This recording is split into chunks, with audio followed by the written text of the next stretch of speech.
Tales from the Manor. For classic and reimagined tales of horror, suspense, sci-fi, and a dabble of fantasy. Today's tale: The Hollow of the Three Hills.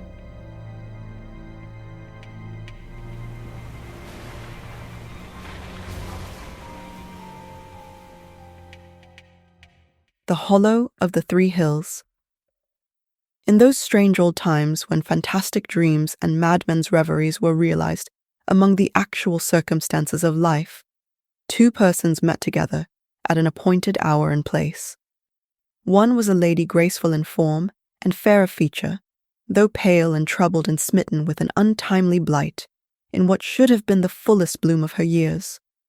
The other was an ancient and meanly dressed woman of ill-favored aspect, and so withered, shrunken, and decrepit that even the space since she began to decay must have exceeded the ordinary term of human existence.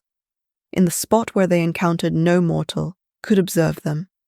Three little hills stood near each other, and down in the midst of them sunk a hollow basin almost mathematically circular, 200 or 300 feet in breadth, and of such depth that a stately cedar might but just be visible above the sides. Dwarf pines were numerous upon the hills, and partly fringed the outer verge of the intermediate hollow, within which there was nothing but the brown grass of October, and here and there a tree trunk that had fallen long ago and lay mouldering with no green successor from its roots.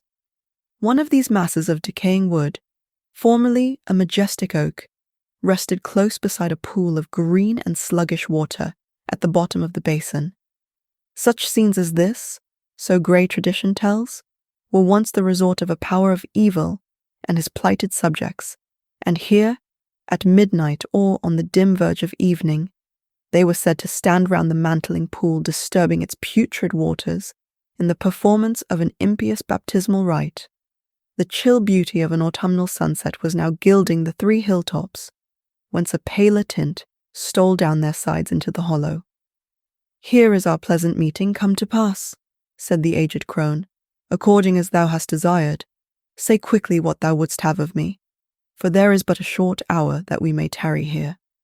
As the old withered woman spoke, a smile glimmered on her countenance like lamplight on the wall of a sepulchre. The lady trembled and cast her eyes upward to the verge of the basin, as if meditating to return with her purpose unaccomplished. But it was not so ordained. "I am stranger in this land, as you know," said she at length. "Whence I come it matters not, but I have left those behind me with whom my fate was intimately bound, and from whom I am cut off forever. There is a weight in my bosom that I cannot away with, and I have come hither to inquire of their welfare." "And who is there by this green pool that can bring thee news from the ends of the earth?" cried the old woman, peering into the lady's face. "Not from my lips mayest thou hear these tidings, yet be thou bold, and the daylight shall not pass away from yonder hilltop before thy wish be granted." "I will do your bidding though I die," replied the lady desperately. The old woman seated herself on the trunk of the fallen tree, threw aside the hood that shrouded her grey locks, and beckoned her companion to draw near. "Kneel down," she said, "and lay your forehead on my knees." She hesitated a moment, but the anxiety that had long been kindling burned fiercely up within her. As she knelt down, the border of her garment was dipped into the pool. She laid her forehead on the old woman's knees, and the latter drew a cloak about the lady's face, so that she was in darkness. Then she heard the muttered words of prayer, in the midst of which she started and would have arisen. Let me flee and hide myself, that they may not look upon me," she cried.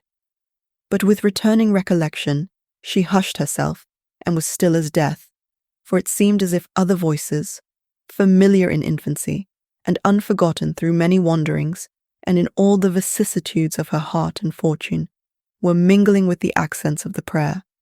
At first, the words were faint and indistinct, not rendered so by distance, but rather resembling the dim pages of a book which we strive to read by an imperfect and gradually brightening light.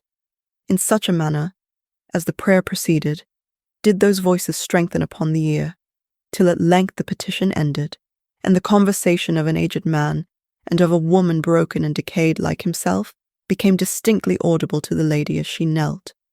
But those strangers appeared not to stand in the hollow depth between the three hills.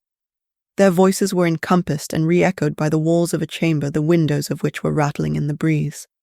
The regular vibration of a clock, the crackling of a fire, and the tinkling of the embers as they fell among the ashes, rendered the scene almost as vivid as if painted to the eye.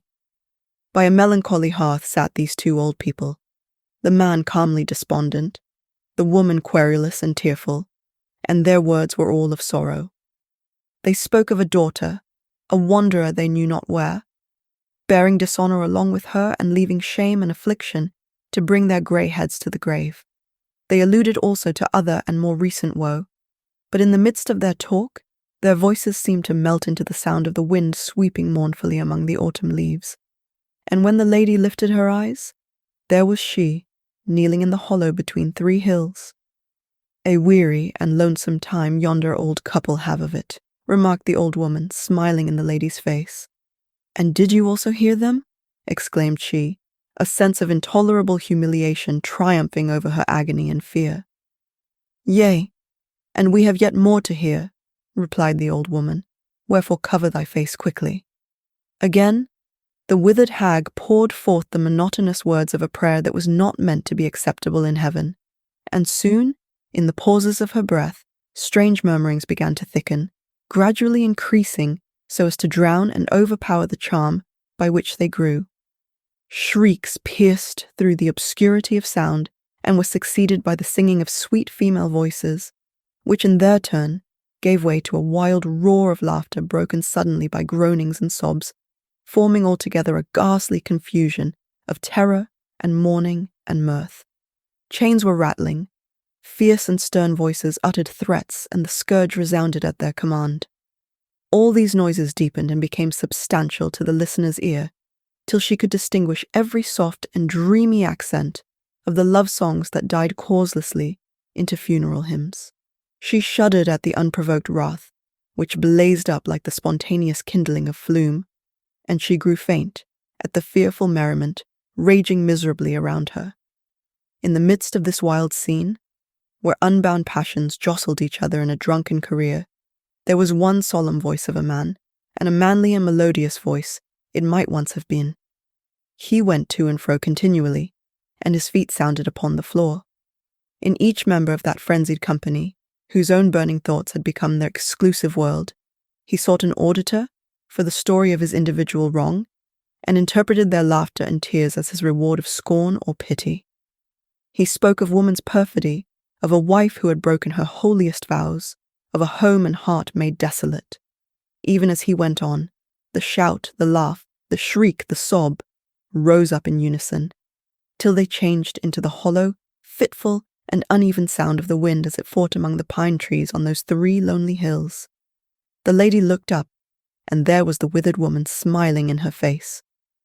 "Couldst thou have thought there were such merry times in a madhouse?" inquired the latter. "True, true," said the lady to herself. "There is mirth within its walls, but misery, misery without." "Wouldst thou hear more?" demanded the old woman. "There is one other voice I would fain listen to again," replied the lady faintly. "Then lay down thy head speedily upon my knees, that thou mayst get thee hence before the hour be past." The golden skirts of day were yet lingering upon the hills, but deep shades obscured the hollow and the pool, as if sombre night were rising thence to overspread the world. Again, that evil woman began to weave her spell. Long did it proceed unanswered, till the knolling of a bell stole in among the intervals of her words, like a clang that had travelled far over valley and rising ground, and was just ready to die in the air. The lady shook upon her companion's knees as she heard that boding sound. Stronger it grew, and sadder, and deepened into the tone of a death bell, knolling dolefully from some ivy-mantled tower, and bearing tidings of mortality, and woe to the cottage, to the hall, and to the solitary wayfarer, that all might weep for the doom appointed in turn to them.